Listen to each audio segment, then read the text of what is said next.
انسان ہر آن اپنے رب کا محتاج ہے، ہر حال میں مسلسل وہ اپنے رب سے مانگتا ہے اور اسے مانگتے رہنا چاہیے۔ دعا ایک طرح سے اپنے رب کے ساتھ دلی تعلق کا نام ہے، کبھی نہ ختم ہونے والا قلبی تعلق، اور مومن کی زندگی کا کوئی لمحہ اللہ کی یاد سے اور اللہ کی پکار سے خالی نہیں ہو سکتا۔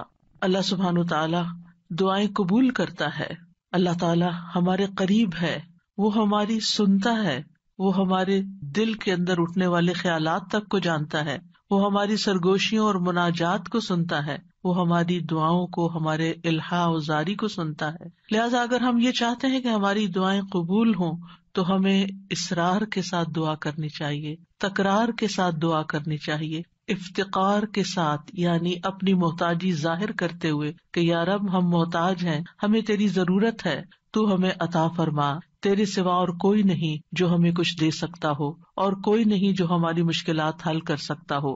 تو دعا کو جب دعا کے آداب کے ساتھ مانگا جاتا ہے تو دعائیں قبول ہوتی ہیں۔ تو آئیے آج ہم دیکھتے ہیں کہ دعا کے وہ کون سے آداب ہیں جن کی پابندی ہمیں کرنی چاہیے تاکہ اللہ سبحانہ تعالیٰ ہماری دعائیں قبول کر لیں۔ ہر کام کا ایک سلیقہ ہوتا ہے، ایک طریقہ ہوتا ہے، ایک قرینہ ہوتا ہے، ایک ادب ہوتا ہے، مینرز ہوتے ہیں، اور جب کوئی کام صحیح طریقے پر کیا جائے تو وہ صحیح نتائج بھی سامنے لاتا ہے۔ دعا کے آداب میں سے اہم ترین آداب، سب سے پہلے ہم باطنی آداب کی بات کریں گے کہ ہمارے اندر کیا ہونا چاہیے، ہماری سوچ میں کیا ہونا چاہیے۔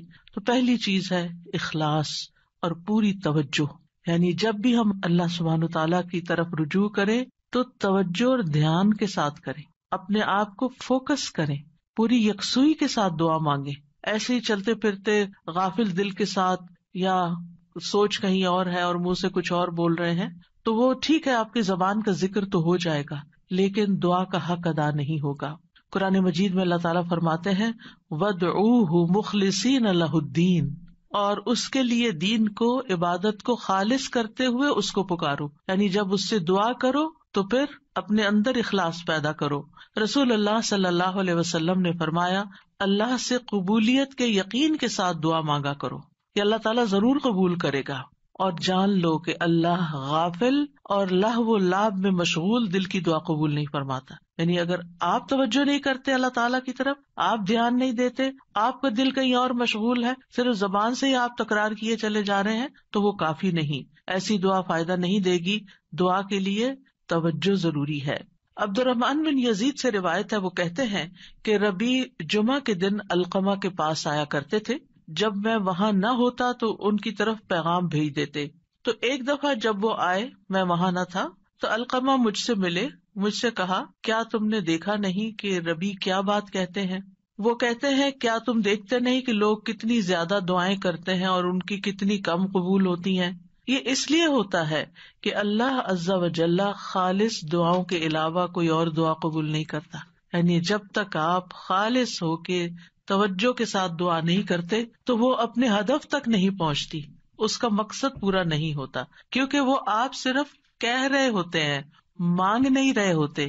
تو آپ کو مانگنا ہے، اور مانگنے کے لیے عاجزی بھی چاہیے، مانگنے کے لیے دل کی تڑپ بھی چاہیے، اور خلوص بھی چاہیے، اور بار بار کی تکرار بھی چاہیے، اور اصرار بھی چاہیے۔ وہ کہتے ہیں کہ میں نے کہا کیا عبداللہ نے بھی یہی نہیں کہا؟ انہوں نے پوچھا کہ عبداللہ نے کیا کہا ہے؟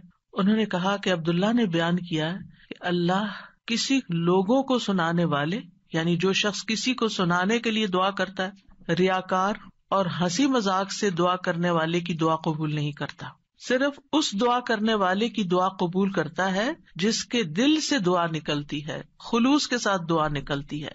یعنی بعض اوقات ہم دعا مانگ رہے ہوتے ہیں اور ہمارا مقصد نہیں ہوتا دعا کرنا، مقصد ہوتا بس کسی کو سنانا کہ ہم دعا کر رہے ہیں، یعنی وہ ہماری صرف ایک بات ہی ہوتی ہے، دعا نہیں ہوتی، دعائیا انداز میں ایک بات کر رہے ہوتے ہیں۔ تو بات کرنا کچھ اور ہے اور دعا کرنا کچھ اور ہے، اور لوگوں کو سنانا یا لوگوں کو دکھانا، یا جب لوگ سن رہے ہوں تو اس وقت دعائیں کرنا اونچی اونچی آواز میں، اور جب تنہائی میں بیٹھے ہیں، اکیلے ہیں تو کوئی دعا ہی نہیں، یا بہت مختصر سی دعا ہے۔ تو باطنی آداب میں سے کیا ہے کہ جب ہم اکیلے ہوں، تنہائی میں ہوں، پھر ہم اللہ سے کیا باتیں کرتے ہیں، کتنی توجہ کے ساتھ بات کرتے ہیں۔ دوسری بات یہ ہے کہ سچے دل سے دعا کرنا، امام احمد بن حنبل رحمہ اللہ سے کہا گیا کہ ہمارے اور رحمان کے عرش کے درمیان کتنا فاصلہ ہے. سوال کیا کسی نے، یعنی کتنا فاصلہ ہے یہاں سے عرش تک کا. انہوں نے کہا سچے دل سے سچی دعا کرنا. یعنی جب آپ سچے دل سے سچی دعا کرتے ہیں تو آپ کی دعا عرش تک جا پہنچتی، رب العالمین تک پہنچ جاتی ہے. بس اتنا ہی فاصلہ ہے. انی قریب، اللہ تعالیٰ قریب ہے، دور نہیں ہے، اسی لیے وہ سنتا ہے ہماری. سبحان اللہ. اللہ تعالیٰ عرش پر ہوتے ہوئے ہمارے دلوں کے حال جانتے ہیں اور ہماری چپکے چپکے کی ہوئی باتیں اور دعائیں اور آہیں اور پکار وہ سب بھی سنتے ہیں. پھر قبولیت کے یقین کے ساتھ دعا کرنا. نبی صلی اللہ علیہ وسلم نے فرمایا تم میں سے کوئی شخص اس طرح دعا نہ کرے کہ اے اللہ اگر تو چاہے تو میری بخشش کر دے، اگر تو چاہے تو مجھ پر رحم کر دے، اگر تو چاہے تو مجھے روزی دے دے. نہیں، بلکہ پختگی کے ساتھ سوال کرنا چاہیے، کیونکہ اللہ جو چاہتا ہے کرتا ہے، اللہ پہ کوئی جبر کرنے والا نہیں. تو پکی پکی دعا کریں کہ اللہ تعالیٰ یہ چاہیے، ایسا ہی چاہیے، اصرار کے ساتھ، تکرار کے ساتھ، خلوص کے ساتھ. اور پھر قبولیت دعا کے بارے میں پریشان نہ ہو کہ ہم نے تو خلوص بھی اور تکرار اصرار سب کچھ کر لیا پھر بھی ہماری دعا قبول نہیں ہوئی. عمر بن خطاب کہتے ہیں میں دعا کی قبولیت کے بارے میں پریشان نہیں ہوتا بلکہ میں دعا کے بارے میں پریشان ہوتا ہوں. تو جب تمہارے دل میں دعا مانگنے کا خیال ڈال دیا جاتا ہے کہ مانگو، تو دعا کی قبولیت اس کے ساتھ ہی ہوتی ہے، یعنی قبولیت بھی ساتھ ہی آ جاتی ہے. تو اس لیے قبولیت ہو جائے گی اگر تم نے مانگ لیا، اپنا فرض پورا کر لیا. پھر یہ کہ خشوع و خضوع اور عاجزی کے ساتھ دعا کرنی چاہیے، یعنی دل کو حاضر کر کے اللہ سبحانہ تعالیٰ کے سامنے اپنی بندگی کا اظہار کر کے کہ میں کچھ نہیں ہوں، میں بہت کمزور انسان ہوں، میں فقیر ہوں، تو بادشاہ ہے، میرے ہاتھ میں کچھ نہیں، ہر چیز کا مالک تو ہے. جب انسان اس طرح اپنی عاجزی کو ظاہر کر کے دعا کرتا ہے تو بھی دعا قبول ہوتی ہے. ابو موسیٰ اشعری کہتے ہیں ہم ایک سفر میں رسول اللہ صلی اللہ علیہ وسلم کے ساتھ تھے. جب ہم کسی وادی میں اترتے تو لا الہ الا اللہ اور اللہ اکبر کہتے اور ہماری آواز بلند ہو جاتی تو نبی صلی اللہ علیہ وسلم نے فرمایا اے لوگو اپنی جانوں پر رحم کرو، کیونکہ تم کسی بہرے یا غائب کو نہیں پکار رہے، وہ تو تمہارے ساتھ ہی ہے، بے شک وہ سننے والا تم سے بہت قریب ہے، بے شک وہ سننے والا بہت قریب ہے. انہ سمیع قریب تبارک اسمہ وتعالی جدہ، اس کا نام برکتوں والا ہے اور اس کی عظمت بہت ہی بڑی ہے. پھر یہ کہ اپنی بے بسی اور اللہ تعالیٰ کی نعمتوں کا اقرار کرتے ہوئے دعا کرنا. ہمیں زکریا علیہ السلام کے بارے میں پتہ چلتا ہے قرآن مجید سے کہ انہوں نے کہا قال رب انی وہن العظم منی واشتعل الرأس شیبا ولم اکن بدعائک رب شقیا. اے رب میری ہڈیاں کمزور ہو گئی ہیں، میرا سر بڑھاپے سے بھڑک اٹھا ہے، بال سفید ہو گئے ہیں، اور اے میرے رب میں تجھ سے مانگ کر کبھی نامراد نہیں ہوا. یعنی میرے اینڈ پر کوئی چیز کام نہیں کر رہی لیکن تیرے اینڈ پہ سب کچھ کام کرتا ہے، لہذا میں ابھی بھی مایوس نہیں ہوں. دعا میں جب کچھ چیزیں جمع ہو جاتی ہیں تو پھر دعا قبولیت کا درجہ پاتی ہے، جس میں اللہ تعالیٰ کی بارگاہ میں اپنی کمزوری، اپنی محتاجگی، اپنی عاجزی کا اظہار کرنا، عاجزی اور انکساری، لاچاری اور بے بسی، پھر ساتھ ساتھ اللہ کی تعریف بھی کرنا. یعنی ایک طرف اپنی کمزوری کا ذکر کرنا، اللہ میں تو گناہ گار ہوں اور تو بخشنے والا ہے، اللہ میں تو اپنی جان پہ ظلم کرنے والا ہوں اور تو ہم پر مہربان ہے. یعنی ایک طرف اپنی کمزوری کا اظہار اور دوسری طرف اللہ کی رحمت اور اللہ تعالیٰ کی بہترین صفات کا اقرار، وہ ساتھ ساتھ چلے. پھر اس کی نعمتوں کا اقرار کہ اللہ تو نے مجھے یہ بھی نعمت دی میرے مانگے بغیر، تو نے مجھے یہ بھی عطا کر دیا میرے مانگے بغیر، تو مجھے یہ بھی عطا کر دے. یعنی پھر اپنی حاجت رکھے. یعنی اس سے دعا کے اندر ایک خوبصورتی پیدا ہو جاتی ہے. یعنی مانگنے والے کا جو انداز ہوتا ہے اس پر بھی بہت ڈپینڈ کرتا ہے. اب دیکھیں ایک شخص آپ کے پاس آتا ہے اور روڈلی بات کرتا ہے اور اپنی کوئی ضرورت بتاتا ہے، آپ کیا کریں گے؟ ٹھہر جاؤ، کرتے ہیں تو ہماری خبر لیتے ہیں. آپ شاید کر بھی لیں کچھ اس کے لیے لیکن اس محبت سے نہیں. ایک شخص آتا ہے، وہ بڑی محبت سے آپ سے بات کرتا ہے، آپ کے احسانات کا ذکر کرتا ہے، آپ کی کوئی تعریف کر دیتا ہے اور اس کے بعد اپنی کوئی ضرورت رکھتا ہے تو آپ اپنی وسعت سے بڑھ کے بھی شاید اس کی مدد کرتے. تو جب بندے اور بندے کے بیچ میں یہ معاملہ ہے تو جو اصل بادشاہ ہے اس کا کتنا حق بنتا ہے کہ ہم اس کی نعمتوں کا اقرار کریں، اس کی تعریف کریں اور سچے دل سے اس کی حمد و ثنا بیان کریں. اور پھر خاص طور پر یہ کہ انسان اپنے گناہوں کا اعتراف کرے کہ یا اللہ میں گناہگار ہوں. ایک تو ہوتا نا جو اوپر اوپر سے ہم کہتے رہتے ہیں ہم تو بڑے گناہگار ہیں، وہ والا گناہگار نہیں، جو اصلی والا اپنے کسی گناہ کو یاد کر لیں. یا اللہ مجھ سے یہ بھی زیادتی ہوئی ہے، میرے منہ سے یہ لفظ نکل گئے تھے، فلاں شخص کو میں نے ہرٹ کر دیا تھا، یا اللہ میری نماز لیٹ ہو گئی تھی، مجھے قرآن بھی صحیح نہیں پڑھنا آتا، میں نے پتہ نہیں اور کون سی غلطیاں کی ہیں جو مجھ سے زیادہ تو جانتا ہے، میں تو کر کے بھی بھول چکی ہوں، لیکن تو معاف کرنے والا ہے. حضرت سلیمان علیہ السلام نے کیا کیا تھا؟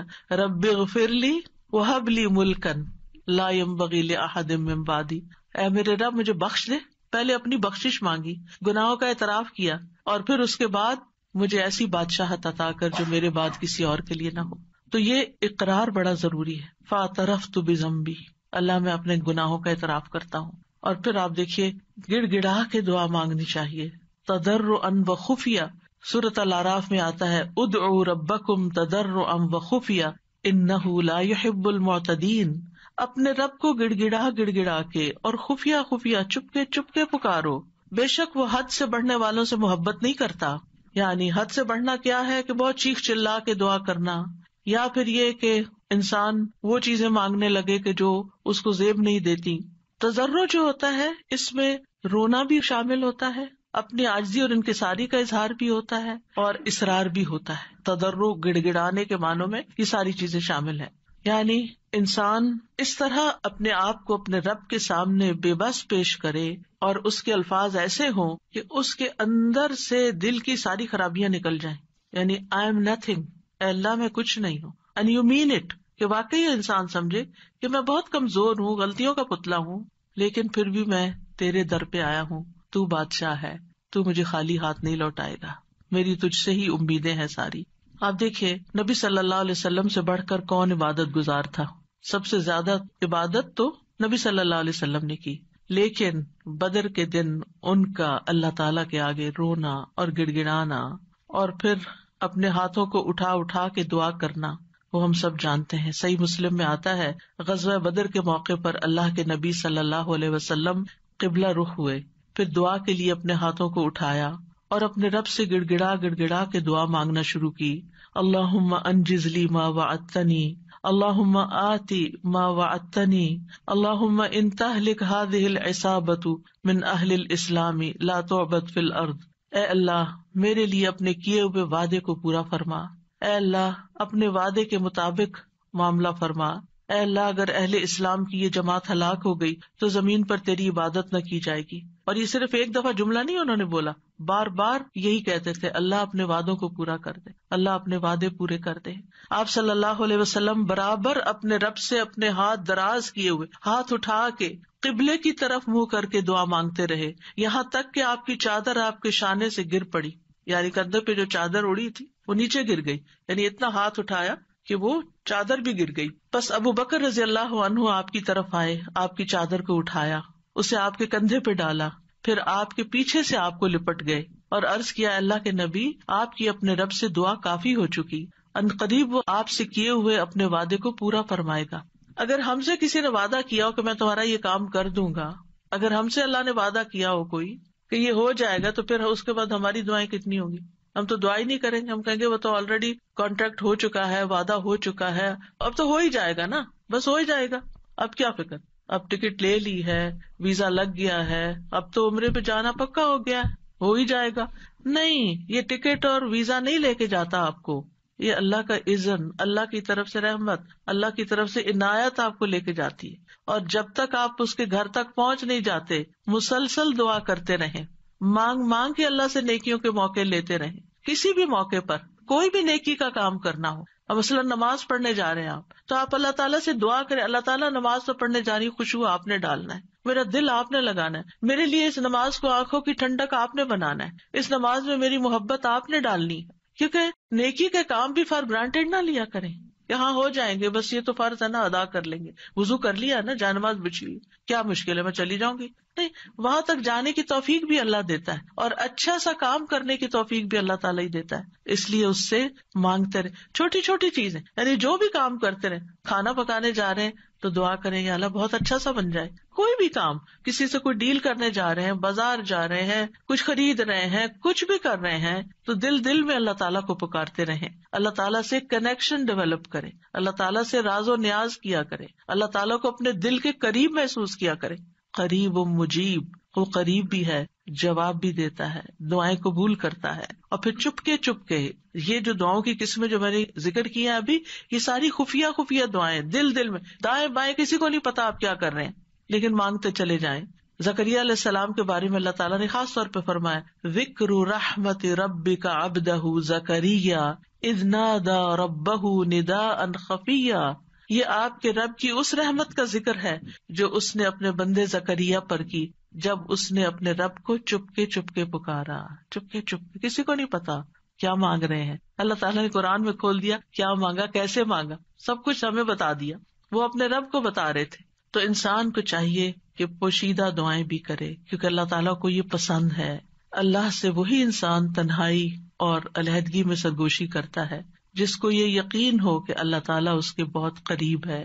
حسن بن ابی حسن کہتے ہیں کہ ہم نے اپنے زمانے میں ایسے لوگ پائے جو اپنے نیک اعمال میں سے جس عمل کو مخفی رکھنے پر قدرت رکھتے اس کو اتنا مخفی رکھتے کہ کسی کو پتہ نہیں چلتا تھا. چھپا کے عمل کیا کرتے تھے، اور دعا بھی اس میں سے ایک ہے. یعنی آپ دعا کریں چپ کے چھپا کے، صرف اپنے رب کے ساتھ شیئر کریں. آپ دیکھیں آپ اپنے سیکریٹس کس کے ساتھ شیئر کرتے ہیں؟ جس سے آپ کو سب سے زیادہ محبت ہوتی ہے، جو آپ کے سب سے زیادہ قریب ہوتا ہے، صرف فزیکلی نہیں، جو آپ کے دل کے قریب ہوتا ہے. تو اللہ سے بڑھ کر ہمارے دل کے قریب کون ہو سکتا ہے؟ اور اللہ سے بڑھ کر ہمیں محبت کس سے ہونی چاہیے؟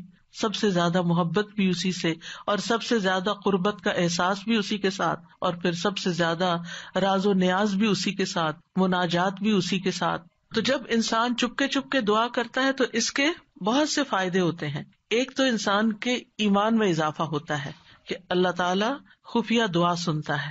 دوسرا یہ ہے کہ اللہ سبحانہ وتعالیٰ رب کائنات ہے، بادشاہ ہے. کسی بادشاہ کے دربار میں جا کے آپ کیسے بات کرتے ہیں؟ کس ٹون کے ساتھ، کتنا لاؤڈ؟ کبھی کسی کو دیکھا کہ کسی ڈگنیٹری کے پاس جا کے چیخ چلا کے بات کر رہا ہو؟ نہیں. اللہ سبحانہ وتعالیٰ کے سامنے تو ہمارا ادب اور احترام اور بھی زیادہ ہونا چاہیے. یعنی اللہ سے محبت کا مطلب یہ نہیں کہ ہم پھر اللہ تعالیٰ سے ایسے باتیں کریں جیسے کسی بچے سے باتیں کر رہے ہیں، جیسے اپنے بچوں سے لاڈ کر رہے تھے، ایسے تھوڑی. ادب، احترام. پھر آپ دیکھیے کہ جب انسان چپ کے اور ادب احترام کے ساتھ بات کرتا ہے تو اس میں اخلاص بھی زیادہ ممکن ہوتا ہے. تو یہ چند آداب تھے، باطنی آداب. اب ظاہری آداب. ظاہری آداب میں آپ دعا تو کبھی بھی کہیں بھی مانگ سکتے ہیں، وضو ہو یا نہ ہو. لیکن اگر آپ کی کوئی خاص دعا ہے، کوئی خاص حاجت ہے، کوئی خاص بات ہے، تو پھر آپ باوضو ہو کے، پاک صاف ہو کے اللہ تعالیٰ کی حضور فارملی بیٹھ کے نماز پڑھ کے پھر خاص طرح دعا کریں. یعنی یہ مستحب عمل ہے، فرض نہیں ہے، لازم نہیں ہے. کیونکہ آپ دیکھیے کہ جب انسان باوضو ہوتا ہے نا تو اس کی کیفیت اور ہوتی ہے. تو اس اچھی کیفیت کے ساتھ آپ جب مانگتے ہیں تو قبولیت کے زیادہ امکانات ہوتے ہیں. لیکن اگر کوئی وضو نہ کر سکے کوئی حرج نہیں. ابو عامر رضی اللہ عنہ جب شہید ہوئے تو ابو موسیٰ اشعری رضی اللہ عنہ نے آ کر نبی صلی اللہ علیہ وسلم کو خبر دی اور کہا کہ ابو عامر نے کہا تھا کہ آپ صلی اللہ علیہ وسلم کے پاس جا کر کہنا کہ میرے لیے استغفار کریں. تو اب وہ شہید ہو چکے ہیں.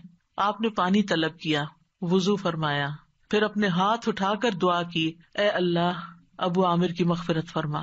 کیا ہمیں اگر کوئی دعا کے لیے کہتا ہے، ہم نے بھی کبھی ایسا اہتمام کیا؟ پھر ہم اپنی اور رسول اللہ صلی اللہ علیہ وسلم کی امت کے لیے جو خیر خواہی ہے اس کا فرق دیکھ لیں کہ کوئی اگر ہمیں کہتا ہے کہ ہمارے لیے دعا کر دیں تو ہم اس کو الٹا بوجھ سمجھ لیتے ہیں. اور اس حدیث سے یہ بھی پتہ چلتا ہے کہ کسی کو اپنی بخشش کی دعا کے لیے کہنے میں کوئی حرج نہیں، اور خاص طور پر اپنے قریبی دوستوں اور اپنے بچوں کو یہ وصیت بھی کرنی چاہیے کہ خصوصاً مرنے کے بعد ہماری بخشش کی دعا ضرور کریں. سب سے بہترین تحفہ جو ہم کسی میت کو بھیج سکتے ہیں وہ اس کے لیے دل سے کی ہوئی بخشش کی دعا ہے. آج کل تو بس ایک رواج چل پڑا ہے کہ کوئی فوت ہوتا ہے گروپ میں ڈال دیتے ہیں اور سارے اٹھا کے کٹ پیسٹ کر کے دعائیں پیسٹ کرتے جاتے ہیں اور فارغ ہو جاتے ہیں. اور بیٹھ کے آرام سے سکون سے توجہ سے دعا نہیں کرتے کہ جانے والے کو اس وقت پتہ نہیں کیسی ضرورت ہوگی ہماری دعا کی. تو ہمارے خلوص کا یہ تقاضا ہے کہ ہم اپنے پیاروں کے لیے بہت اہتمام کے ساتھ دعا کریں کہ ہم دنیا میں ہوں یا نہ ہوں، اور خصوصاً جب والدین چلے جائیں دنیا سے تو وہ اور زیادہ ہماری دعاؤں کے محتاج ہو جاتے ہیں. پھر اسی طرح دعا کرتے وقت قبلہ رخ ہو جانا افضل ہے، یہ بھی مستحب ہے. نہ ہو کوئی بات نہیں، کسی بھی جگہ کسی بھی طرف رخ کر کے آپ دعا کر سکتے ہیں.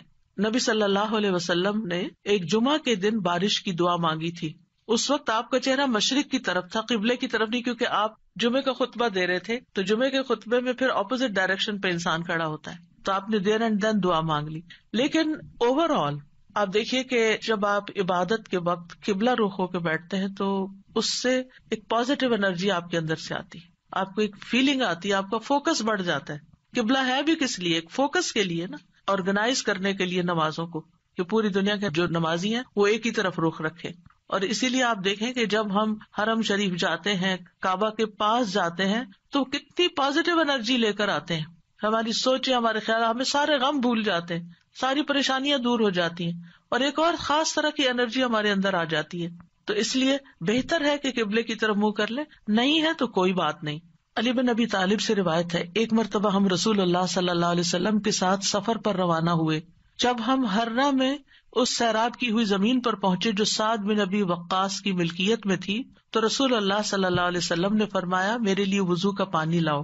جب نبی صلی اللہ علیہ وسلم وضو کر چکے تو قبلہ رخ ہو کر کھڑے ہو گئے، اللہ اکبر کہہ کے فرمایا، اے اللہ، ابراہیم جو تیرے بندے اور تیرے خلیل تھے، انہوں نے اہل مکہ کے لیے برکت کی دعا کی تھی، اور میں محمد تیرا بندہ اور تیرا رسول ہوں صلی اللہ علیہ وسلم. میں تجھ سے اہل مدینہ کے حق میں دعا مانگتا ہوں کہ اہل مدینہ کے مد اور سا میں اہل مکہ کی نسبت دگنی برکت عطا فرما دے. مد اور سا پیمانے ہیں جن سے ناپ کے تول کی چیزیں دی جاتی تھی، اسکیلز ہیں. تو کس طرح نبی صلی اللہ علیہ وسلم نے اہتمام کے ساتھ دعا مانگی، اور ابراہیم علیہ السلام کی پریکٹس کو سامنے رکھتے ہوئے، اس کا ایک طرح سے واسطہ دیتے ہوئے کہ آپ نے ان کی دعا بھی سنی تھی، مدینہ والوں کے لیے میری دعا سنیں. اور آپ اس برکت کو محسوس کرتے ہیں جب آپ وہاں جاتے ہیں. یہاں اس حدیث سے کیا پتہ چلتا ہے کہ آپ نے دعا کے لیے وضو بھی کیا اور دعا کے لیے قبلہ رخ بھی ہوئے، یعنی دونوں کام کی توجہ اور فوکس، اور ایک ادب کے تقاضے کے تحت. ضروری نہیں کہ ہر وقت کیا جائے، لیکن کیونکہ اس وقت آپ نے نماز نہیں پڑھائی کوئی، خالی دعا کے لیے آپ نے یہ اہتمام کیا. پھر اسی طرح یہ کہ ہاتھ پھیلا کے، ہاتھ اٹھا کے دعا کرنی چاہیے. رسول اللہ صلی اللہ علیہ وسلم نے فرمایا، بے شک تمہارا رب تبارک و تعالی بڑی شرم والا اور بڑے کرم والا ہے. اس کو اس بات سے شرم آتی ہے کہ اس کا کوئی بندہ اس کے آگے ہاتھ پھیلائے اور وہ ان کو خالی لوٹا دے. یعنی آپ ہاتھ کرتے آگے تو خالی نہیں لوٹاتا، وہ آپ کو عطا کرتا ہے. اچھا، بعض لوگ تو کیا کرتے ہیں، ایسے مٹھیاں بند کر کے ایک مٹھی کے نیچے دوسرا ہاتھ، اتفاق سے نظر پڑ جاتی ہے. کچھ لوگ نماز کے بعد ایسے بیٹھے ہوتے ہیں اور دعا کر رہے ہوتے ہیں. کچھ لوگ تو یہ ہے کہ ہاتھ سے اٹھاتے ہیں تو بس اس طرح ڈھیلے ڈھالے سے چھوڑ دیتے ہیں. تو کم از کم اتنے تو اٹھائیں کہ آپ کی بازو کو محسوس ہو کہ آپ کے ہاتھ اٹھے ہوئے ہیں، اور اوپر تو آپ جتنا چاہیں پھر لے جائیں. پھر اسی طرح ایک اور روایت میں ہے، رسول اللہ صلی اللہ علیہ وسلم نے فرمایا، جب تم اللہ سے سوال کرو تو اپنے ہاتھوں کی ہتھیلیوں کے ساتھ مانگا کرو، ہاتھ پھیلایا کرو، ہاتھوں کی پشت سے نہیں مانگو. الٹے ہاتھ سے نہیں دعا کرنی کہ آپ کے ہاتھ نیچے کی طرف ہو، یعنی ہتھیلی اندر ہو، جیسے کوئی چیز کسی سے مانگتے ہیں یہ لیتے ہیں، ایسے لینے والے انداز میں. پھر اسی طرح حمد و ثنا اور درود پڑھ کر دعا کرنی چاہیے. دعا مانگنے سے پہلے اللہ تعالیٰ کی خوب حمد و ثنا، تعریف، اور اللہ تعالیٰ کی تسبیح اور اللہ تعالیٰ کی بڑائی بیان کرنی چاہیے، اور اللہ تعالیٰ کے اچھے اچھے ناموں کا واسطہ دے کر اللہ سے دعا کرنی چاہیے. پھر نبی صلی اللہ علیہ وسلم پر درود بھیج کر اللہ تعالیٰ سے سوال کرنا چاہیے. ابن مسعود کہتے ہیں، جب کوئی آدمی اللہ سے سوال کرنے کا ارادہ کرے تو پہلے وہ اللہ کی ایسی حمد و ثنا بیان کرے جو اس کے لائق ہے، پھر نبی صلی اللہ علیہ وسلم پر درود بھیجے، اس کے بعد دعا کرے. اس طرح ممکن ہے کہ وہ کامیاب ہو جائے، یعنی اپنی مطلوبہ چیز پا لے. پھر اسی طرح یہ ہے کہ جامع دعائیں کرنی چاہیے، کمپریہنسو. حضرت عائشہ کہتی ہیں کہ رسول اللہ صلی اللہ علیہ وسلم جامع دعا پسند فرماتے اور اس کے علاوہ کو چھوڑ دیتے. یہ بہت لمبی نہیں کرتے تھے، مختصر. یعنی بہت لمبی دعا اور بہت ڈیٹیل میں جانے کی بجائے جامع کلام اور اچھے کلمات کا انتخاب کیا جائے جس سے اللہ تعالیٰ کی رحمت ہماری طرف آئے. اچھے الفاظ کا جو چناؤ ہے اس کے بارے میں خطابی کہتے ہیں کہ انسان کو چاہیے کہ اپنی دعا کے لیے اور اپنے رب کی تعریف کے لیے اچھے الفاظ اور عمدہ کلمات کا انتخاب کرے، اور ان کلمات کا انتخاب کرے جن کے اندر یعنی تھوڑے لفظوں میں میننگ زیادہ ہوں. جامع کا مطلب یہی ہوتا ہے، کیونکہ یہ بندے کی مناجات ہے، یعنی بندے کی سرگوشیاں ہیں اس ہستی کے لیے جو سب سرداروں کا سردار ہے، کوئی اس جیسا نہیں، کوئی اس کے مشابہ نہیں. آپ دیکھیے کہ جب آپ کسی ایسے شخص کو کچھ نوٹ بھیجتے ہیں، چاہے وائس نوٹ ہو چاہے لکھ کر بھیجیں، جس کا آپ احترام کرتے ہوں، جس کو کوئی اہمیت دیتے ہوں، تو آپ کس طرح بات کرتے ہیں؟ کون سے الفاظ استعمال کرتے ہیں؟ سب سے اچھے الفاظ استعمال کرتے ہیں، خوبصورت انداز میں بات کرتے ہیں. اور اگر آپ کو اپنی بات پسند نہ آئے تو آپ کیا کرتے ہیں؟ میسج ڈیلیٹ کرتے. تو یہ ٹھیک نہیں ہے، دوبارہ کرتے ہیں اور ایسے انداز میں بات کرتے کہ دوسرے کو سمجھ آ جائے. تو اللہ سبحانہ تعالیٰ سے ہم اس طرح بات کریں کہ جو خوبصورت الفاظ پر مبنی ہو، الفاظ کا چناؤ بھی اچھا ہو، لیکن اس چناؤ میں تصنع نہیں ہو، آرٹیفیشلٹی نہیں ہو، تکلف نہیں ہو، یہ پسند نہیں کیا گیا. ابن عباس کہتے ہیں کہ دعا میں قافیہ بندی سے پرہیز کرنا، یعنی پوئٹری نہیں بنا لے دعا کو، کیونکہ میں نے رسول اللہ صلی اللہ علیہ وسلم اور آپ کے صحابہ کو پایا کہ وہ ہمیشہ اس سے اجتناب کرتے تھے. پھر اسی طرح دعا میں مبالغے سے پرہیز کرنا چاہیے. رسول اللہ صلی اللہ علیہ وسلم نے فرمایا ان قریب اس امت میں ایسے لوگ آئیں گے جو طہارت اور دعا میں مبالغہ کریں گے. طہارت میں مبالغہ کیا ہے کہ اب جیسے وضو کرنا ہے نا تو اس کے لیے اتنا پانی گرانا اور دھوتے چلے جانا اور بار بار دھونا کہ ابھی صاف نہیں ہوئے، ابھی میرا خیال ہے ہم پاک نہیں ہوئے. نہیں، اس میں انسان کو اعتدال اختیار کرنا چاہیے. نبی صلی اللہ علیہ وسلم تھوڑے سے پانی سے پورا وضو کر لیا کرتے تھے. اور اسی طرح دعا میں مبالغہ آرائی جو ہے وہ بھی پسندیدہ نہیں ہے. پھر اپنے گناہوں کا اعتراف کر کے توبہ استغفار کر کے دعا کرے. نبی صلی اللہ علیہ وسلم نے فرمایا ایک بندے نے گناہ کیا اور کہا اے میرے رب میں نے گناہ کیا تو مجھے بخش دے. اس کے رب نے فرمایا کیا میرا بندہ جانتا ہے کہ اس کا کوئی رب ہے اور گناہ کی وجہ سے سزا بھی دیتا ہے؟ میں نے اپنے بندے کو بخش دیا، کیونکہ میرے بندے کا یہ یقین تھا کہ میرا رب بخشش فرمانے والا ہے، اسی لیے وہ میرے پاس آیا ہے بخشش مانگنے کے لیے، تو میں نے اس کو بخش دیا. دعا کرنے والے کو پہلے اپنے لیے دعا کرنی چاہیے، پھر اپنے قریب والوں کے لیے، پھر دور والوں کے لیے. جیسے قرآن مجید میں آتا ہے ابراہیم علیہ السلام کی دعا ربنا اغفر لی ولوالدی وللمؤمنین یوم یقوم الحساب، اللہ مجھے بخش دے، میرے والدین کو بخش دے اور سارے مومنوں کو بخش دے قیامت کے دن. رسول اللہ صلی اللہ علیہ وسلم جب کسی کا ذکر کرتے ہوئے اس کے لیے دعا کرتے تو پہلے اپنے لیے کرتے. پھر اسی طرح تکرار اور اصرار سے دعا کرنی چاہیے. نبی صلی اللہ علیہ وسلم جب دعا کرتے تو 3 مرتبہ دعا کرتے، ہر دفعہ نہیں لیکن جو خاص خاص دعائیں ہوتی. رسول اللہ صلی اللہ علیہ وسلم نے فرمایا جو شخص 3 مرتبہ اللہ سے جنت مانگے، جنت کہتی ہے اللہم ادخلہ الجنہ، یعنی آپ جب نماز میں یا بعد میں دعا کرتے ہیں کہ اللہم انی اسألک الجنہ، اللہم انی اسألک الجنہ، اللہم انی اسألک الجنہ، تو جنت کہتی ہے اللہم ادخلہ الجنہ. پھر اسی طرح جو بھی ضرورت ہو اس کے لیے صرف ایک آدھ دفعہ دعا کر کے چھوڑ نہ دی جائے بلکہ کثرت سے مانگتے رہیں. ابو درداء کہتے ہیں جو کثرت سے دروازہ کھٹکھٹاتا ہے قریب ہے اس کے لیے کھول دیا جائے، جو کثرت سے دعا مانگتا ہے قریب ہے کہ اس کی دعا قبول کر لی جائے. پھر اسی طرح پوری کوشش لگا دینی چاہیے، اللہ کی رحمت سے مایوس نہیں ہونا چاہیے. یہ نہیں کہنا چاہیے کہ 20 سال ہو گئے یہ دعا کرتے ہوئے ابھی تک قبول نہیں ہوئی. نہیں، مانگتے رہیں. ہر دعا کی قبولیت کا ایک وقت ہے. یعقوب علیہ السلام کی دعا کتنے سالوں میں جا کے قبول ہوئی، بعض کہتے ہیں 40 سال بعد، اس سے بھی زیادہ بتاتے ہیں. اسی طرح ابراہیم علیہ السلام کی جو دعا نبی صلی اللہ علیہ وسلم کے بارے میں تھی کئی ہزار سال کے بعد وہ قبول ہوئی. پھر اسی طرح باقی پیغمبروں کی بھی جو دعائیں ہیں، یعنی ہم دیکھتے ہیں دونوں طرح سے معاملات ہیں، فوری طور پر بھی اور تاخیر سے بھی، کیونکہ یہ اللہ تعالیٰ کو پتا ہے کہ ہمارے لیے کیا بہتر ہے. کیونکہ بعض اوقات اگر ہماری کوئی دعا فوری قبول ہو جائے تو ہو سکتا ہے کہ وہ ہمارے لیے نقصان دہ ہو جائے. پھر حلال روزی کا اہتمام کرنا. نبی صلی اللہ علیہ وسلم نے ایک شخص کا ذکر کیا جو طویل سفر کرتا ہے، پریشان ہے اور اس کے بال خاک آلود ہو رہے ہیں. وہ اپنے ہاتھ آسمان کی طرف پھیلا کر کہتا ہے اے رب اے رب، حالانکہ اس کا کھانا حرام، اس کا پینا حرام، اس کا پہننا سب حرام چیزوں سے ہے. اسے حرام ہی سے خوراک دی گئی، پھر اس کی دعا کیسے قبول ہو؟ اس کا یہ مطلب نہیں کہ اگر انسان سے اتنے گناہ ہو چکے ہیں یا وہ حرام کام کرتا رہا ہے تو اب دعا ہی نہ کرے، نہیں، پھر بھی دعا کرے اور اس غلطی کا اعتراف کر کے پھر اللہ سے مانگے تو انشاءاللہ اس کی دعا بھی قبول ہوگی۔ پھر اسی طرح جب انسان خوشحالی کی حالت میں ہو، آسودگی ہو، سب کچھ ہے، پھر بھی دعائیں مانگے کہ اللہ ان نعمتوں کو برقرار رکھنا، اور خاص طور پر آخرت کی مانگتا رہے۔ رسول اللہ صلی اللہ علیہ وسلم نے فرمایا، جو شخص چاہتا ہو کہ اللہ خوشی اور غم کے وقت اس کی دعا قبول کر لے تو اسے چاہیے کہ وہ خوشحالی اور آسودگی میں بکثرت دعا کرے۔ پھر یہ ہے کہ بد دعا نہ کی جائے، نہ اپنے لیے نہ اپنے اہل و عیال کے لیے۔ وہ آتا ہے نا کہ وَيَدْعُ الْإِنسَانُ بِالشَّرِّ دُعَاءَهُ بِالْخَيْرِ وَكَانَ الْإِنسَانُ عَجُولًا، اور انسان برائی کی اسی طرح دعا کرتا ہے جیسے وہ بھلائی کی دعا کرتا ہے، یعنی بد دعا کر لیتا ہے اپنے لیے، اور انسان بہت جلد باز ہے۔ رسول اللہ صلی اللہ علیہ وسلم نے فرمایا، اپنے اوپر بد دعا نہ کرو، نہ اپنی اولاد پر بد دعا کرو، نہ اپنے خادموں پر بد دعا کرو، نہ اپنے مال پر بد دعا کرو۔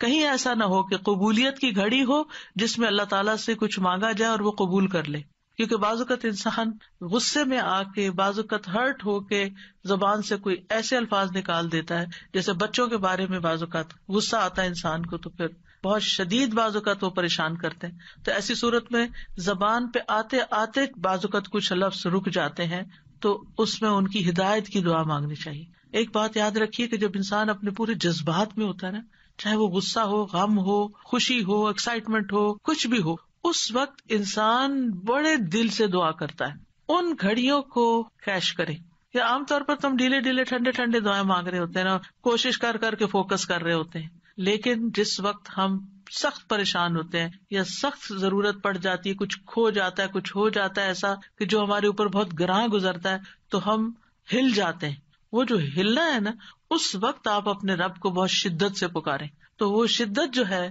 وہ انشاءاللہ فائدہ دے گی، یعنی اپنے آپ کو ڈائیورٹ کر لیں، بجائے غصہ لوگوں پہ نکالنے کے اور غلط باتیں کرنے کے کہ جو پلٹ کے اپنے اوپر ہی آئے، کیونکہ اگر آپ کسی کو بھی بد دعا دیتے ہیں اور وہ اس کا اہل نہیں، وہ واپس آپ پر ہی آ جائے، تو اس لیے بہت احتیاط کی ضرورت ہے۔ تو چینلائز کر لیں اپنے غصے کو، چینلائز کر لیں اپنے غم کو، چینلائز کر لیں اپنی انتہائی ایکسائٹمنٹ کو، اس طرح پھر انسان کے اندر سے دعا نکلتی ہے، آنسو بھی آ جاتے ہیں اور انسان اللہ تعالیٰ کو اپنے قریب محسوس کرتا ہے۔ پھر اسی طرح گناہ یا قطع رحمی کی دعا نہیں کرنی چاہیے، یعنی گناہ تو یہ ہے کہ انسان کسی غلط کام کا سودا کر رہا ہے اور اس کے لیے دعا کرے اور آپ سے بھی کہے کہ آپ دعا کریں، حالانکہ وہ غلط کام کرنے چاہ رہا ہے تو اس کے لیے دعا نہیں کرنی چاہیے۔ دوسرا یہ ہے کہ قطع رحمی نہ ہو۔ قطع رحمی کیا ہوتی ہے کہ مثلاً کوئی کہے اپنے کسی بچے کے بارے میں کہ یا اللہ اس کو میری آنکھوں سے دور کر دے، اس قسم کی دعائیں نہیں کرنی چاہیے، یہ بددعا میں شامل ہو جاتی ہے۔ اور جلد بازی نہیں کرنی چاہیے کہ بس فوراً ابھی قبول ہو، نہیں تو میں تو آئندہ دعا نہیں کروں گی۔ اب آپ دیکھیے کہ دعا کے معاملے میں ایک اور چیز بھی ہے، اور وہ ہے دعا میں وسیلہ اختیار کرنا۔ تو دعا میں کچھ وسیلے جائز ہیں، کچھ جائز نہیں۔ جائز وسیلے کیا ہیں؟ نمبر 1، اسماء حسنی کو وسیلہ بنا کے دعا کرنا۔ قرآن مجید میں آتا ہے وَلِلَّهِ الْأَسْمَاءُ الْحُسْنَى فَادْعُوهُ بِهَا، اور سب اچھے نام اللہ ہی کے ہیں، سو اسے ان کے ساتھ پکارو، اچھے ناموں کے ساتھ۔ مثلا ہم یہ کہیں کہ یا حی یا قیوم برحمتک استغیث، اب یہاں اللہ کے ناموں کو وسیلہ بنایا اور رحمت مانگی۔ یا ذا الجلال والاکرام، یا من بیدہ ملکوت السماوات والارض، یا رب ربنا، یا رب العالمین، یا ارحم الراحمین، یا اللہ یا رحمان یا رحیم، یا اللہ یا کریم، یا وہاب، رزق مانگنا تو یا رزاق۔ اس طرح اللہ تعالیٰ کے ناموں کو وسیلہ بنا کے آپ دعا کر سکتے ہیں۔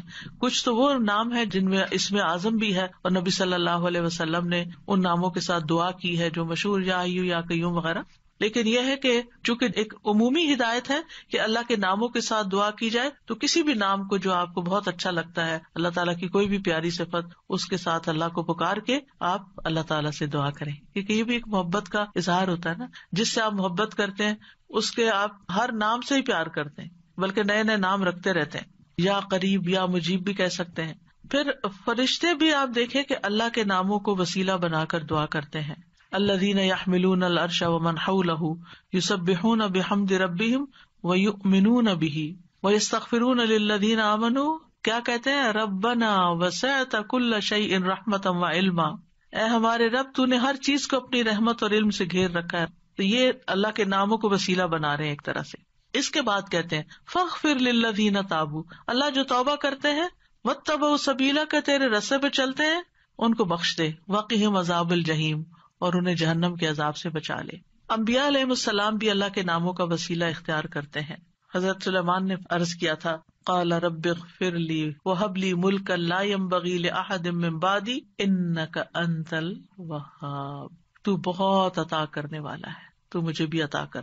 پھر اسی طرح یوسف علیہ السلام نے دعا کی تھی رب قد آتیتنی من الملک وعلمتنی من تأویل الاحادیث فاطر السماوات والارض انت ولی فی الدنیا والآخرہ توفنی مسلما والحقنی بالصالحین.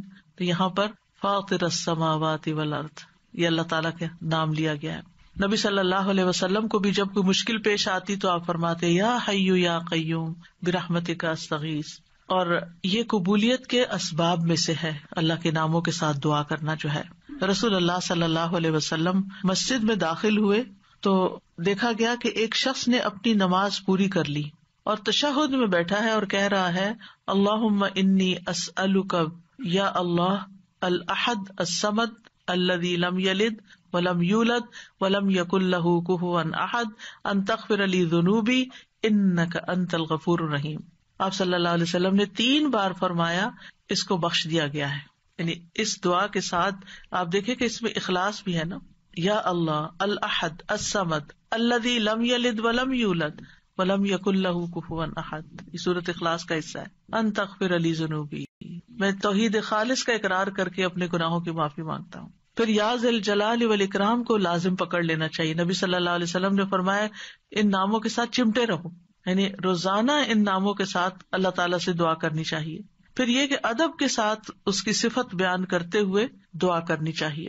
پھر رب کے وسیلے سے دعا کرنی چاہیے. یعنی ابو درداء کہتے ہیں اللہ تعالیٰ مومنوں پر رحم فرمائے، وہ مسلسل یہی کہتے رہے ربنا ربنا ربنا ربنا، یہاں تک کہ ان کی دعا قبول کر لی گئی. اپنے نیک اعمال کو وسیلہ بنا کے دعا کرنا، یعنی یہ وسیلہ دے سکتے ہیں ہم.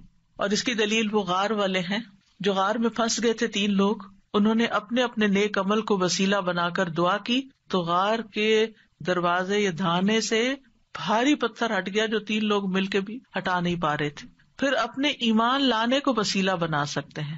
الذین یقولون ربنا اننا آمنا فاغفر لنا ذنوبنا وقنا عذاب النار، جو لوگ کہتے ہیں اے ہمارے رب بے شک ہم ایمان لے آئے تو ہمارے لیے ہمارے گناہوں کو بخش دے، یعنی ہمارے ایمان کی وجہ سے ہمارے گناہوں کو بخش دے اور ہمیں آگ کے عذاب سے بچا لے. پھر زندہ نیک لوگوں کی دعا کے ساتھ وسیلہ پکڑنا، یعنی ان سے دعا کروانا. نیک لوگوں میں سے اگر کوئی آدمی زندہ ہے، آپ کے والدین ہیں، سارا وقت عبادت میں لگے رہتے ہیں، کوئی غیبت چگلی نہیں کرتے ادھر ادھر، نانا نانی دادا دادی بزرگ ہو جاتے ہیں نا، یا والدین بھی بزرگ آپ کے پاس ہیں اور آپ دیکھتے کہ سارا دن یا وہ تسبیح کر رہے ہیں یا وہ قرآن پڑھ رہے ہیں یا وہ نمازیں پڑھ رہے ہیں اور عمر کے اس حصے میں پہنچ گئے ہیں کہ اب وہ کوئی برا کام نہیں کرتے، تو ان سے بھی خاص دعا کروانی چاہیے. یعنی ان کے پاس جا کر کہنا آپ ہمارے لیے دعا کریں یا ان سے دعا کروائیں، تو یہ دراصل آپ ان کا وسیلہ پکڑ رہے ہیں ایک طرح سے، یہ بھی وسیلہ ہے. مثلاً آپ کہہ سکتے ہیں کہ آپ میرے لیے دعا کریں اللہ تعالیٰ مجھے بخش دے، یا اگر رزق کا معاملہ ہے تو رزق یا شفا چاہیے تو اللہ تعالیٰ سے دعا کریں اللہ تعالیٰ میری بیماری دور کر دے، یا جو بھی کوئی مسئلہ ہو. یا اسی طرح یہ کہ اگر بارش نہیں برس رہی ہے اور کوئی لوگوں کے لیے پرابلم ہو رہی ہے تو ان سے کہہ سکتے ہیں کہ وہ بھی خاص دعا کریں. حضرت عمر رضی اللہ عنہ جو تھے رسول اللہ صلی اللہ علیہ وسلم کے چچا عباس کی دعا کو انہوں نے وسیلہ بنایا تھا. انس بن مالک کہتے ہیں جب کبھی عمر رضی اللہ عنہ کے زمانے میں قحط پڑتا تو عمر رضی اللہ عنہ عباس بن عبد المطلب کے وسیلے سے دعا کرتے تھے اور فرماتے اے اللہ پہلے ہم تیرے پاس اپنے نبی کا وسیلہ لایا کرتے تھے تو پانی برساتا تھا، اب ہم اپنے نبی کے چچا کو وسیلہ بناتے ہیں تو ہم پر پانی برسا، یعنی ان سے بھی دعا کرواتے. تو انس رضی اللہ عنہ کہتے ہیں چنانچہ انہوں نے ایک دفعہ ایسے کیا تو خوب بارش برس پڑی. تو یہ جو کسی سے جا کے کہنا کہ آپ دعا کریں اس میں کوئی حرج نہیں، لیکن صرف ایک رسم بنا لینا ہر وقت دعا کے لیے کہتے رہنا، آپ دوسرے کے لیے دعا شروع کر دیں فرشتہ آمین کہے گا وہ آپ کو وہی لگ جائے گی، یعنی اس کو ایک رسم نہ بنائیں. یعنی لوگوں نے نا شدت اختیار کر لی ہے، ان ایکسٹریم پہ چلے گئے، یا ہر وقت یہی کہتے رہتے ہیں بس دعا کریں دعا کریں دعا کریں، یا پھر دوسری طرف کہتے کسی کو بھی نہ کہیں دعا کریں. بھئی یہ دونوں چیزیں ٹھیک نہیں، اعتدال میں رہیں. ایک عورت اپنے بچے کو لے کر نبی صلی اللہ علیہ وسلم کی خدمت میں حاضر ہوئی اور عرض کیا، اے اللہ کے نبی، اس کے حق میں اللہ سے دعا کیجیے، اور میں 3 بچوں کو دفن کر چکی ہوں، یعنی اس سے پہلے میرے 3 بچے فوت ہو چکے ہیں، آپ اس کے لیے دعا کیجیے. آپ نے پوچھا تم نے 3 بچوں کو دفن کیا ہے؟ اس نے کہا ہاں. آپ نے فرمایا تم نے پھر جہنم سے ایک مضبوط بندش باندھ لی ہے، یعنی اللہ تعالیٰ تمہارے لیے ان بچوں کی وجہ سے آگ سے تمہیں بچا لے گا. تو یہ دعا کا ایک طرح سے وسیلہ بن گیا. اب کچھ وسیلے ناجائز بھی ہیں تو ان کا بھی پتہ ہونا چاہیے. ان میں سے فوت شدہ نیک آدمی کو وسیلہ بنانا، اس کی ممانعت ہے. کیوں؟ اس لیے کہ وہ نہیں ہماری باتیں سنتے، وہ ہمارا حال نہیں جانتے. قرآن مجید میں سورۃ فاطر میں آتا ہے والذین تدعون من دونہ ما یملکون من قطمیر ان تدعوہم لا یسمعوا دعاءکم ولو سمعوا ما استجابوا لکم ویوم القیامۃ یکفرون بشرککم ولا ینبئک مثل خبیر. اور وہ جنہیں تم اس کے سوا پکارتے ہو وہ کھجور کی گٹلی کے چھلکے کے مالک بھی نہیں ہے. کتنی باریک سی، آپ رمضان آ رہا ہے نا تو کھجوریں کھائیں گے تو وہ چھلکا ضرور اتار کے دیکھیں کہ کیا چیز ہو، ہاتھ سے مسل دے تو نظر بھی نہیں آتا. یعنی اللہ کے سوا کوئی اتنی چیز کا بھی اصل مالک نہیں ہے. یہ ہم مانتے ہیں ہمارے پاس جو کچھ اللہ نے ہمیں دے رکھا ہے. فرمایا اگر تم انہیں پکارو تو وہ تمہاری پکار سنتے ہی نہیں. یہ جو لوگوں نے ایک ڈھنگ بنا رکھا ہے نا، بزرگوں کی قبروں پہ جا کر ان سے کہتے ہیں آپ ہمارے لیے دعا کریں، بھائی وہ فوت ہو چکے ہیں، وہ کیسے سن سکتے ہیں؟ آپ کو اگر کوئی بے ہوش کر دے تو آپ کو کوئی بات نہیں سنائی دیتی، آپ سوئے پڑے ہو تو آپ کو سنائی نہیں دیتی، تو آپ فوت ہو کے کیسے کسی کی باتیں سننا شروع ہو گئے؟ اور اگر وہ سن بھی لیں تو تمہیں جواب نہیں دے سکتے. اگر وہ سن لیں، اللہ چاہے تو کسی کو بھی سنوا سکتا ہے. اور خاص طور پر جب میت کا حساب کتاب ہو رہا ہوتا ہے شروع میں، تو اس وقت وہ جوتوں کی چاپ وغیرہ سنتا ہے. اگر اس وقت کوئی کہے کہ اس وقت میں اس نیک انسان سے کہتا ہوں اور یہ سن رہا ہے کیونکہ جوتوں کی چاپ سن رہا ہے تو میری بات بھی سن لے گا، مستجابوا لکم، وہ تمہیں جواب نہیں دے سکتے، تمہارے لیے کچھ کر نہیں سکتے. اس وقت ان کو اپنی پڑی ہے، ان کا تو اپنا امتحان ہونے لگا ہے، وہ تمہارے لیے کہاں سے دعائیں کریں گے. اور قیامت کے دن تمہارے اس شرک کا انکار کر دیں گے. اور آپ کو خوب خبر رکھنے والے اللہ کی مانند کوئی بھی خبر نہیں دے سکتا.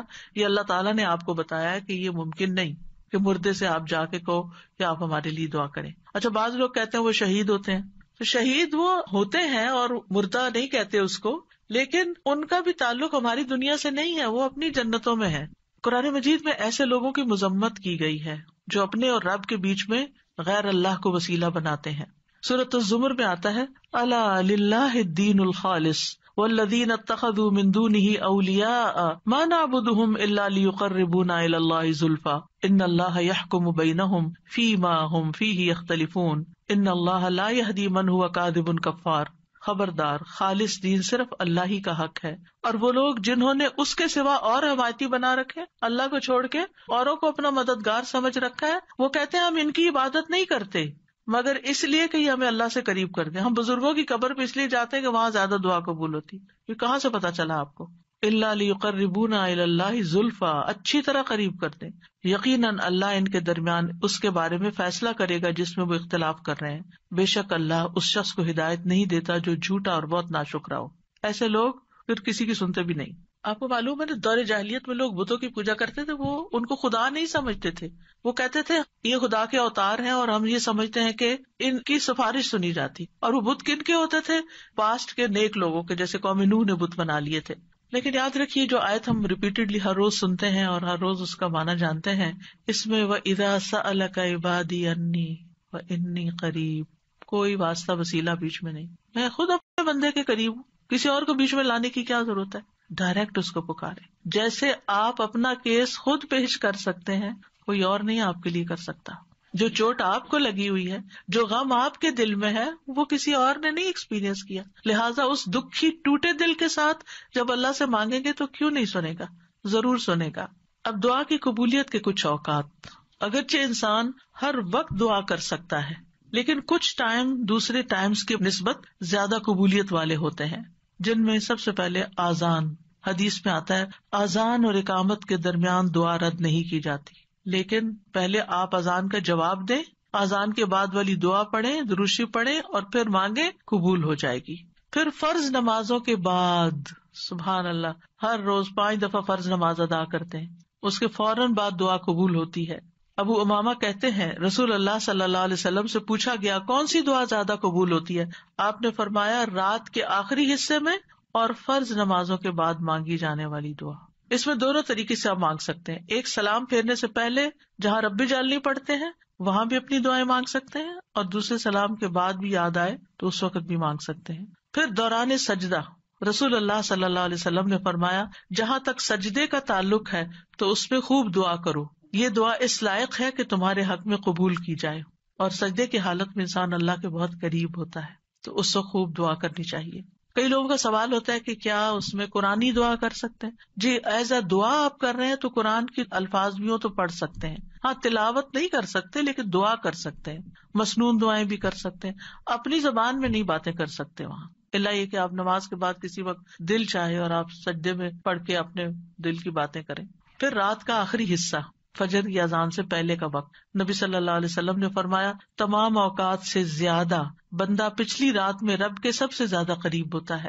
بس اگر تم سے ہو سکے تو تم اس گھڑی کو یاد کرنے والوں میں سے بن جاؤ تو ضرور بن جاؤ, یعنی اس وقت تم ضرور اللہ کو یاد کرو, اس وقت دعائیں کرو. پھر جمعہ کے دن ایک خاص گھڑی, ابو ہریرہ روایت کرتے ہیں رضی اللہ عنہ کہ رسول اللہ صلی اللہ علیہ وسلم نے جمعہ کے دن کا تذکرہ کیا.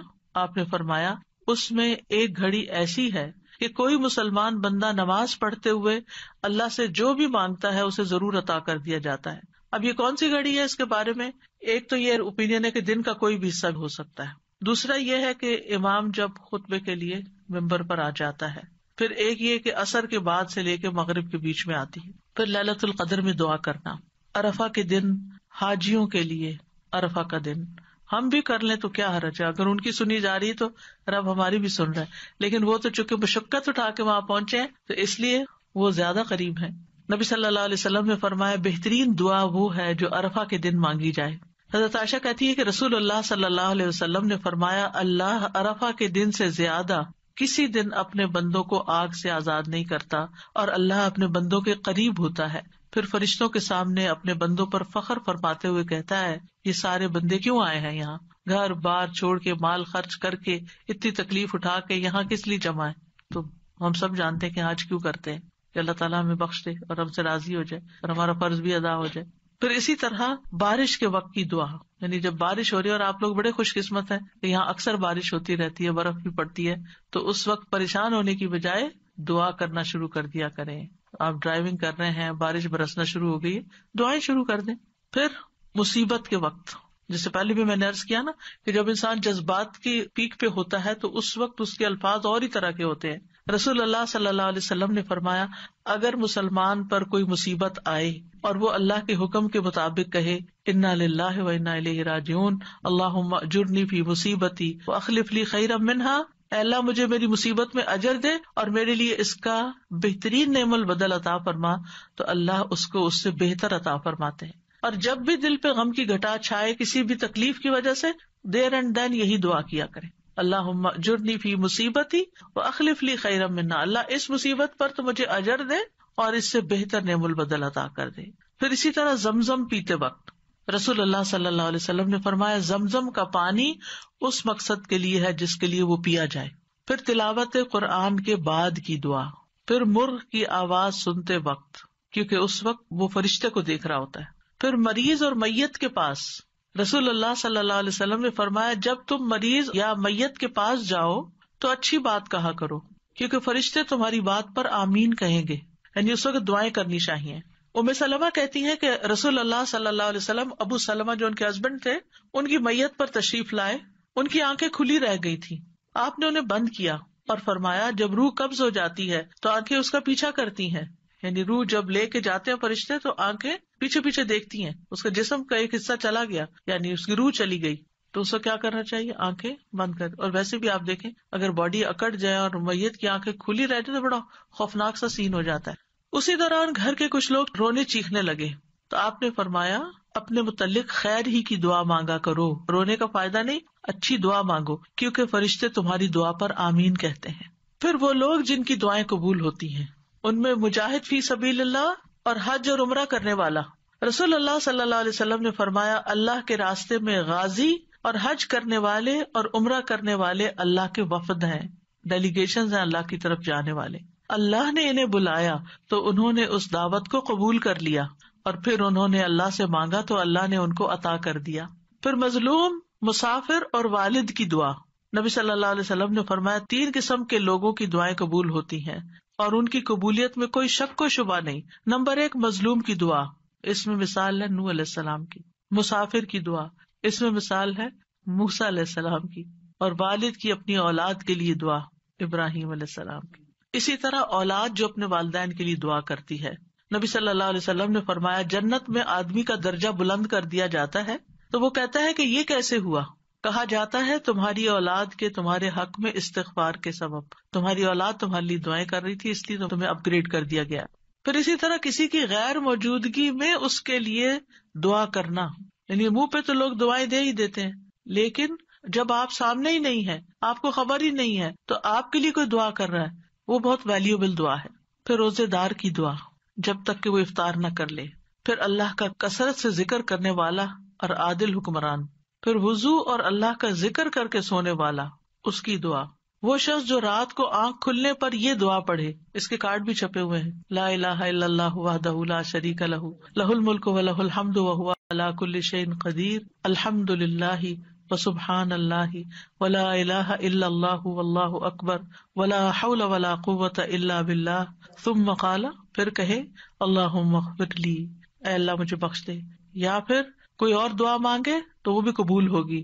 پھر اگر وہ وضو کرے اور نماز پڑھے تو اس کی نماز قبول ہو جائے گی. پھر وہ لوگ ہیں جن کی دعا قبول نہیں ہوتی. قرآن مجید میں آتا ہے فادعوا وما دعاء الکافرین الا فی ضلال. فادعوا، تم دعا کرو، اور کافروں کی دعا تو اکارت ہی ہے، کیونکہ وہ اللہ سے تھوڑی مانگتے ہیں. کوئی جیزس سے مانگ رہا ہے اور کوئی بتوں سے مانگ رہا ہے اور کوئی کسی سے کوئی کسی سے. اللہ کے لیے تو مخلص ہو کے اخلاص کے ساتھ دعا کرتے ہی نہیں ہے. اور اخلاص والی دعا کیا ہے؟ جو ہر شرک سے پاک ہو. پھر جو لوگ نیکی کا حکم نہ دیں اور برائی سے نہ روکیں، ان کی دعائیں قبول نہیں ہوتی. عائشہ رضی اللہ تعالیٰ عنہ کہتی ہیں ایک مرتبہ رسول اللہ صلی اللہ علیہ وسلم میرے پاس تشریف لائے تو مجھے آپ کے چہرے سے محسوس ہوا کہ آپ کی طبیعت میں کچھ گھٹن ہے. آپ نے وضو کیا اور کوئی بات کیے بغیر واپس چلے گئے. میں نے حجروں سے قریب ہو کر سنا تو آپ فرما رہے تھے اے لوگو، بے شک اللہ عز و جل فرماتا ہے کہ نیکی کا حکم دیا کرو اور برائی سے روکا کرو، اس سے پہلے کہ تم مجھے پکارو اور میں تمہاری دعائیں قبول نہ کروں. تم مجھ سے سوال کرو اور میں تمہیں کچھ عطا نہ کروں، تم مجھ سے مانگو اور میں تمہیں نہ دوں. پھر اسی طرح ناسمجھ کو مال یا اختیار دینے والے کی دعا. قرآن مجید میں آتا ہے وَلَا تُؤْتُوا السُّفَهَاءَ أَمْوَالَكُمْ، یعنی بے وقوفوں کو اپنے مال مت دو، یعنی جن میں ان کو مینج کرنے کی صلاحیت نہیں ہے، نہ تجربہ کار لوگ، ان کو نہیں دو، پیسے ضائع کر دیں گے. تو بہرحال یہ کچھ آداب تھے، اور اس کے ساتھ ہی یہ کہ کون سے لوگ ہیں جن کی دعائیں قبول ہوتی ہیں، کون سے اوقات ہیں، کون سی جگہ ہیں. اور آخر میں یہی کہوں گی کہ ہمیں اللہ تعالیٰ سے کثرت سے دعا کرنی چاہیے، اس سے مانگتے رہنا چاہیے، کیونکہ ہم محتاج ہیں. دوسروں سے کہنے کی بجائے خود اللہ تعالیٰ سے زیادہ دعائیں کریں.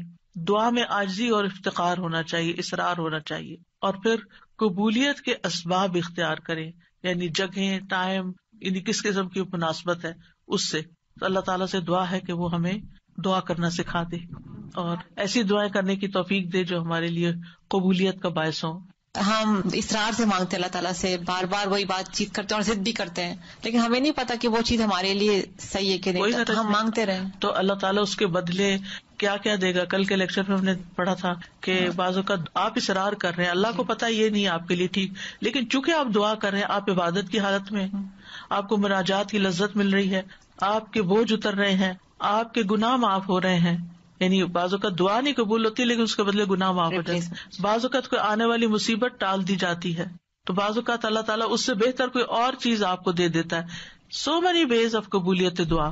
السلام علیکم استاذہ جی. یہ جیسے زندگی میں بہت ناراضگیاں ہیں، ہسبینڈ سے لڑائی ہو گئی ہے اور ہسبینڈ کی اچانک ڈیتھ ہو گئی، تو پہلے تو اتنا لڑی ہوئی تھی کہ چھوڑ کے چلی گئی وہ، اور پھر پیر پکڑ کے معافیاں مانگی بعد میں. تو مطلب یہ کہ بعد میں معافی، وہ پتہ نہیں ہسبینڈ نے معاف کیا یا نہیں، وہ تو جا چکے تھے. وہ کہتی ہیں کیا میری معافی ہو گئی ہوگی؟ ہسبینڈ کے لیے بھی کثرت سے دعا کریں اور اپنی بخشش کے لیے بھی کریں. اللہ معاف کرنے والا ہے. اللہ تعالیٰ کو وہ بندہ جو گناہ کرنے کے بعد پلٹ آتا ہے وہ بہت پسند ہے. ایک اور جیسے جب ہم نماز پڑھ رہے ہوتے ہیں تو ایسے اللہ تعالیٰ کی بڑائی بیان کرتے ہیں، جیسے سبحان اللہ و بحمدہ عدد، تو وہ ہم درود شریف اس کے بعد پڑھیں اللہ کی بڑائی بیان کر کے. نماز کے اندر درود شریف اینڈ میں اتحیات کے بعد ہے، اس وقت ہوگا، اور اس کے بعد دعائیں ہوں گی. دعائیں رب جلنی جو پڑھتے ہیں وہ درود شریف کے بعد ہی پڑھتے ہیں نا. جی یہ کہہ کے بھی پڑھ سکتے ہیں نا، یا بدیع السماوات یا حیو یا قیوم انی اسالک، یہ بھی کہہ کے اسٹارٹ کر کے پڑھ سکتے ہیں. بالکل، جزاک اللہ. استاذہ جی، یہ جو کہتے ہیں نا کہ ہم اپنے والدین کے لیے دعائیں مانگتے ہیں تو ان کے جنت میں درجات اللہ تعالیٰ بلند کرتے ہیں. الحمدللہ ہم سب کی یہی ہوتا ہے کہ ہمارے ماں باپ اللہ کی رحمت سے وہاں ہو، نہ ہو تو پھر کہاں کیا ہوتا ہے، مطلب نکل آئیں گے جہاں کسی اور مشکل میں ہے تو ان کی پھر لگتی ہے. ایمان کے ساتھ تو امید ہے نا یہی. نہیں، انشاءاللہ امید تو بالکل سب کو یہی ہوتی ہے کہ وہاں ہے، لیکن یہ کہ اگر کہیں اللہ نہ کرے کہ کہیں اور بھی ہیں، یا ان کا حساب سخت ہو رہا ہے، یا کوئی اور ایسی مسئلہ آ گیا ان کو، تو اس سے نکل آئیں گے دعاؤں کی بدولت. آپ نے دیکھا ہوگا کئی لوگ خواب میں آتے ہیں اور خواب میں آ کے کہتے ہیں ہمارے لیے دعا کرو، یا ہمارے لیے صدقہ کرو، یا اپنی کوئی پریشانی بتاتے ہیں، یا آپ ان کو برے حال میں دیکھتے ہیں تو پھر آپ ان کے لیے صدقہ اور دعا وغیرہ کرتے ہیں. تو میں کہیں پڑھ رہی تھی کہ کسی کے اوپر قرض تھا اور اس نے خواب میں اپنے بیٹے کو بتایا کہ میرے پیسے فلاں جگہ رکھے ہیں، اس سے قرضہ ادا کر دو. تو یہ اللہ کی مدد ہی ہوتی ہے کہ اچھے حال میں بھی انسان دیکھتا ہے، اچھے حال میں بھی دیکھتا ہے تو انشاءاللہ اچھے ہوں گے. لیکن یہ غیب کے معاملات ہیں جن کا ہمیں بہت کم علم دیا گیا، کوئی گارنٹی نہیں کہہ سکتا کسی کی بھی نہیں. میری امی نے جب قرآن لکھا تھا نا ترجمہ، تو انہوں نے خواب میں دیکھا تھا کہ ان کے والدین ہیں اور ان کو 2 بڑی بڑی کرسیاں اور اس کے ان پر تاج پہنایا جا رہا ہے. تو اولاد کیوں نہ نیکیاں کرے پھر، اور ایسے بچوں کو اور ایسے اولادوں کو اللہ تعالیٰ توفیق دے کہ وہ ایسے نیک کام کریں جو ان تک ہمارے بڑوں سے بڑوں تک بخشش کا وسیلہ بنے. بلکہ ایک ٹپ دوں گی، رمضان میں جو بھی صدقہ خیرات کریں اس میں ساتھ اپنے والدین کو بھی شامل کر لیں. استاد آپ نے شروع میں بتایا کہ ہم کسی کے لیے دعا مانگتے ہیں تو اس میں بس ہم ایک سرسری لفظ یوز کر دیتے ہیں، تو جب کوئی اچھا کام کرتا ہے یا بچے بھی کوئی بھی تو ہم اس وقت کہہ دیتے ہیں دعا، تو اس وقت کہہ سکتے اس طرح اٹس اوکے، یا اس وقت ہم کوئی خاص ادب کے ساتھ مانگیں؟ مطلب ادب اس وقت کیا ہوگا کہ الفاظ اچھے ہوں اور احترام ہو، یعنی ہر وقت وضو کرنا، ہر وقت قبلہ رخ ہونا، ہر وقت فارمل اس میں بیٹھ کے کرنا یہ نہیں ممکن ہوتا. چلتے پھرتے اٹھتے بیٹھتے ہر حال میں آپ دل میں پکار سکتے ہیں. آپ نے ابھی ارشاد فرمایا کہ جب ہم ہتھیلیاں کھول کے ہتھیلیوں سے دعا مانگنی چاہیے. جی، تو جب ہم سجدے میں جیسے دعا قبول ہوتی تو ہمارے تو ہاتھ یوں ہوتے ہیں، تو ہم ان کو یوں کریں؟ نہیں، سجدے میں ہمیں نہیں پھیرنا. سجدے میں تو پوزیشن ہے نا سجدے کی، وہ تو آپ سجدہ کر رہے ہیں. جی اور اس میں دعا آ گئی. رائٹ. لیکن جب آپ دعا مانگ رہے ہیں تو اس وقت دعا کی پوزیشن میں آ جائیں گے، یعنی سجدے کے علاوہ جب دعا مانگ رہے ہیں. اور روزے پہ کہتے ہیں نبی صلی اللہ علیہ وسلم کے کہ وہ خود ہمارے سلام کا جواب دیتے ہیں. جی ہاں، تو ان کو ہمارا سلام پہنچایا جاتا ہے. جی ہاں. تو وہاں ہم نہیں ان کو وسیلہ بنا کے دعا مانگ سکتے؟ یہ کسی صحابی نے نہیں بنایا. اچھا. دیکھیں جب حضرت عمر نبی صلی اللہ علیہ وسلم کی وفات کے بعد دعا کروانے گئے تھے تو حضرت عباس کے پاس گئے تھے، قبر پہ نہیں آئے تھے. ٹھیک ہے. اوکے. سبحانک اللہم و بحمدک اشہد ان لا الہ الا انت استغفرک و اتوب الیک. السلام علیکم و رحمۃ اللہ وبرکاتہ.